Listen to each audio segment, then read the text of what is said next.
ஆன்மீக நண்பர்கள் அனைவருக்கும் வணக்கம். அன்னை அபிராமியின் பேரருள் உங்கள் இல்லத்திலும் உள்ளத்திலும் என்றும் பெருகட்டும்.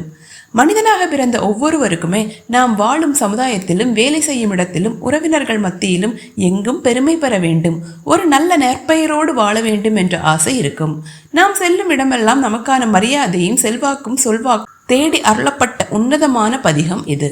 அபிராமி பட்டர் அருளிய அபிராமி அந்தாதியின் இந்த 96வது பாடல் நம்மை சுற்றியுள்ள உலகத்தில் நமக்கு மாபெரும் புகழையும் அங்கீகாரத்தையும் தருவதோடு நம்மை பார்ப்பவர்கள் யாவரும் வியந்து போற்றும்படி நம்முடைய ஆளுமையை மிக உயர்ந்த நிலைக்கு கொண்டு செல்லக்கூடிய மகா சக்தி வாய்ந்த ராஜயோக துதியாகும். கோமளவல்லியே அல்லியம் தாமரை கோயில் வைகும் யாமளவல்லியே ஏதம் இலாளை எழுதறிய சாமள மேனி சகலகலா மயில் தன்னை தம்மால் ஆமளவும் தொழுவார் எழுபாருக்கும் ஆதிபரே.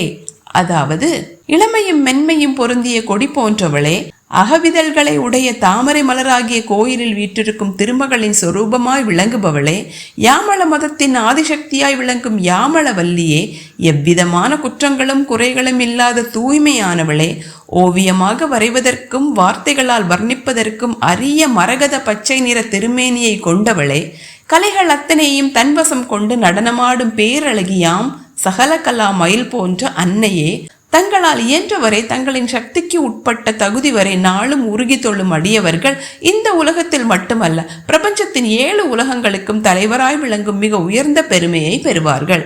அதாவது, தாமரை மலரில் வாழும் லக்ஷ்மி வடிவினளும் மரகத பச்சை நிறத்தவளும் சகல கலைகளுக்கும் அதிபதியுமாய் விளங்கும் அன்னையை அபிராமி பட்டர் பேரழகோடு வர்ணிக்கிறார்.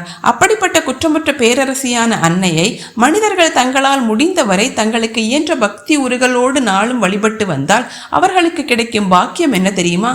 அவர்கள் சாதாரண மனிதர்களாக பிறந்து மறைந்து போக மாட்டார்கள். மண்ணுலகம் உட்பட பிரபஞ்சத்தின் 7 உலகங்களும் போற்றி வணங்கும்படி எங்கும் பெருமை பெற்ற மாபெரும் தலைவர்களாக அதிபதிகளாக அன்னை அவர்களை உயர்த்தி அழகு பார்ப்பாள். அன்னையின் பக்தி ஒருவரை உலகமே உன்னத நிலைக்கு கொண்டு சேர்க்கும் என்பது இப்பாடலின் தத்துவமாகும்.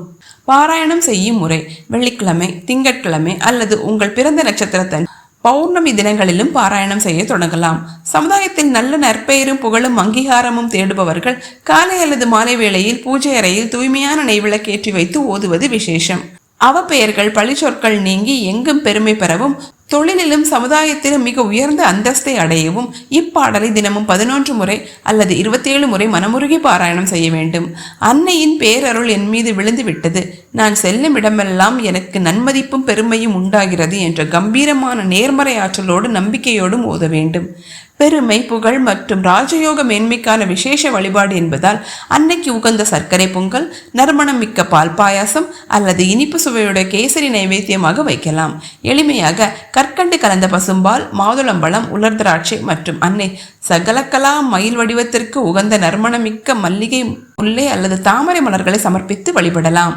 நேயர்களே, அபிராமி அந்தாதியின் இந்த 96வது பாடலை தொடர்ந்து முழு நம்பிக்கையோடு பாராயணம் செய்து வர உங்களை பற்றி மற்றவர்கள் மத்தியில் இருக்கும் தவறான புரிதல்களும் வீண் பழிச்சொற்களும் அடியோடு நீங்கும். நீங்கள் எடுக்கும் முயற்சிகளில் உங்களுக்கு மாபெரும் வெற்றியும் கீர்த்தியும் உண்டாகும். உங்கள் சொல்லுக்கு மற்றவர்கள் மதிப்பு தரும் ஆளுமை திறன் பிறக்கும்.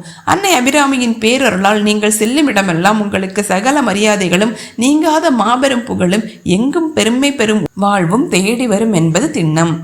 மறக்காமல் சேனலை சப்ஸ்கிரைப் செய்யுங்கள். நாளை 97வது பாடலோடு உங்களை சந்திக்கிறேன். நன்றி, வணக்கம். ஓம் அபிராமி சமேத அமிர்தகடேஸ்வராய நமக.